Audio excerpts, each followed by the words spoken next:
Good morning everybody and welcome to my channel. Today, I will discuss about the blood and nerve supply of the cornea. In my previous video, I have already completed the anatomy of the cornea. Okay, so today I will start from the blood and nerve supply of the cornea.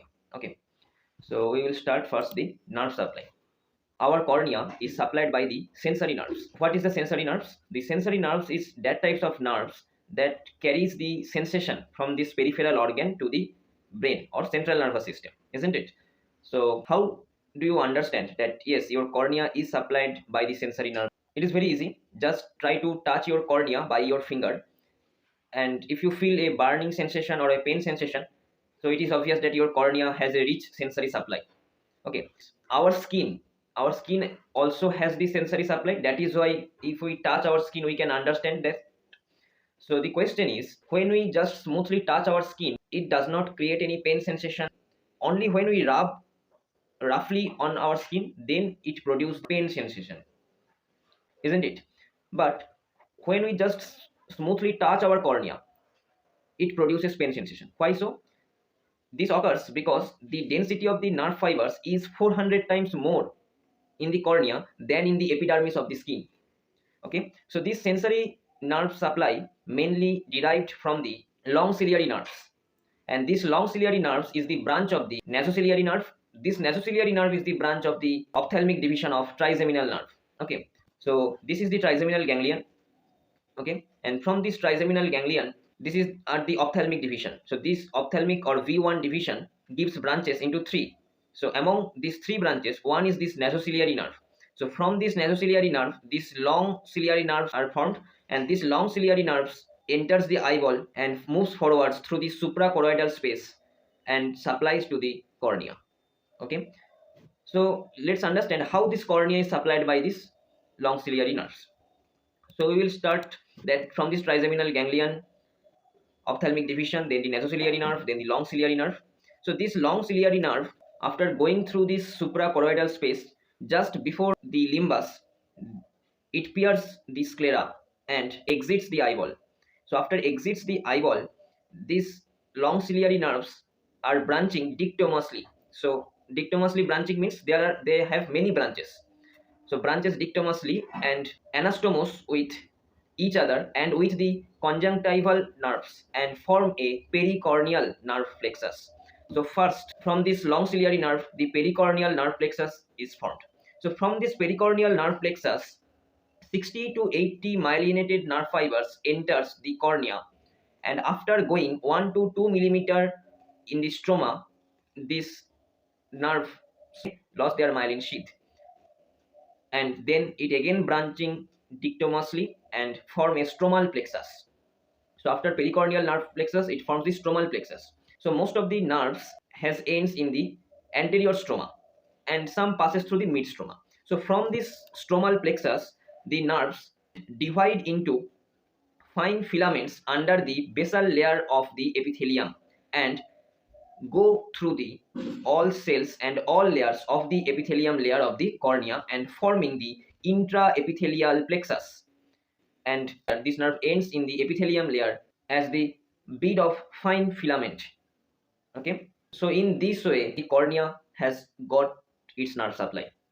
So we have already studied that it starts from this trigeminal ganglion and ends in this fine filament in the epithelium. But being an optometrist, you should have also knowledge how this trigeminal ganglion is formed.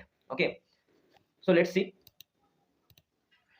So to understand this, you first know that we have 12 cranial nerves, and among that 12 cranial nerves, this trigeminal nerves is the fifth nerve. Fifth cranial nerve is the trigeminal nerve, and this is a mixed nerve, means it has both the sensory function and motor function. Okay, trigeminal nerve originates from the pons, and trigeminal nerve has 4 nucleus. Among them, these 3 are the sensory nucleus, and 1 nucleus is there, which is the motor nucleus. So from this 3 sensory nucleus, sensory fibers are arising. So these sensory fibers are arising. So these sensory fibers moves forward and reaches the trigeminal ganglion. So this is the trigeminal ganglion. These sensory fibers from this sensory nucleus of this trigeminal nerve moves forwards to this trigeminal ganglion, which is also called as the Gasserian ganglion. Okay, from this ganglion, there are three branches. So it is the first branch, also called as the V1. It is the second branch, also called as the V2, and it is the third branch, also called as the V3 branch. The name of these three branches are: this V1 is the ophthalmic division, this V2 is the maxillary division, and this V3 is the mandibular division. Okay. So if there is the trigeminal ganglion or gasserian ganglion, so from this gasserian ganglion there are the three sensory branches. One is supplying to the eye, the ophthalmic division, one is supplying to the maxilla, and one is supplying to the mandible. Okay. And this ophthalmic division is again divided into three branches. One is nasocilliary, one is frontal nerve, and another is the lacrimal nerve. And this nasocilliary nerve gives branches to the long ciliary nerve, which actually supplies the cornea. Now you can relate all these things. Okay. So from this slide you can just read out that trigeminal nerve originates from the pons. It has 4 nucleus, 3 sensory and 1 motor nucleus. Sensory fiber from 3 sensory nucleus reaches into the trigeminal ganglion or gasserian ganglion. From this there are 3 divisions of the sensory root of trigeminal nerve: the ophthalmic, maxillary, and mandibular. The ophthalmic division divides into 3 branches: the frontal, lacrimal, nasociliary, and this nasociliary nerve gives branches to the long ciliary nerve, which supplies the cornea. Okay, so this is the picture of this different sensory nucleus of the trigeminal nerve, and this is the gasserian ganglion, and these are the 3 sensory branches of the trigeminal nerve. Okay, as we have already told that these sensory nerves ends in the anterior stroma, and some nerves passes through this mid stroma. So there is no nerve supply to the posterior cornea, means this posterior stroma, the Descemet's membrane, the Duas layer, and this endothelium. Okay, so this corneal sensation is highest at the front part of the cornea, the front 3 layers: the epithelium, the Bowman's membrane, and the anterior stroma.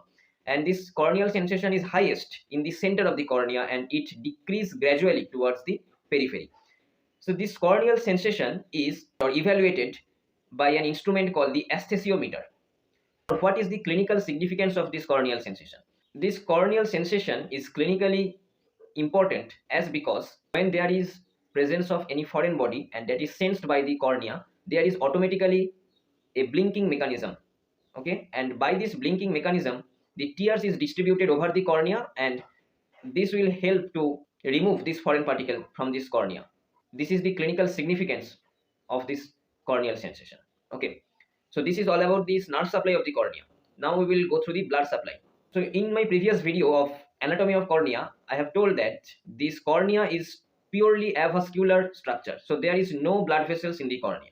We know that the functions of the blood is to supply the necessary nutrients, oxygen to the body's tissues, isn't it? So if this cornea does not have any blood vessels or any blood supply, so how this cornea is getting oxygen? The answer is that cornea has got its necessary oxygen directly from the atmospheric air through the precorneal tear film via diffusion process. Okay, so the cornea is only part of our body that has no blood supply. It gets oxygen directly from the air. But at the extreme periphery, the branches from these anterior ciliary vessels invade the cornea at 1 millimeter and provide nourishment. So there are very few blood vessels. These are also called as the pericorneal blood vessels. And when there is needs for any immune reaction in the cornea, so the immune cells from these blood vessels reach the corneal stroma. Okay, so this is all about the blood supply and nerve supply of the cornea. Now let's summarize once again. Okay, so the cornea is supplied by the sensory nerves, and the sensory nerves comes from this long ciliary nerve. Long ciliary nerve comes from the nasociliary nerve. This comes from the ophthalmic division of the trigeminal nerve. Okay, so this is the picture. From this picture you can easily make out this trigeminal ganglion, nasociliary nerve, long ciliary nerve supplies the cornea. So how this is supplying the epithelium of the cornea? So it first forms this pericorneal nerve plexus, then forms the stromal plexus, then the intraepithelial plexus, then it ends in the corneal epithelium as a fine bead of filament. Okay, and this is the corneal sensation. How do you evaluate the corneal sensation, and up to which layer the corneal sensation is present? Okay, and this is the blood supply of the cornea. The extreme periphery, there is presence of few blood vessels of the anterior ciliary vessels, and the cornea gets its oxygen directly from the atmospheric air by the precorneal tear film by the diffusion process. Okay, and if you are facing any difficulty in understanding, please comment in the comment section of my videos, and Thank you for attending my lecture. Thank you very much.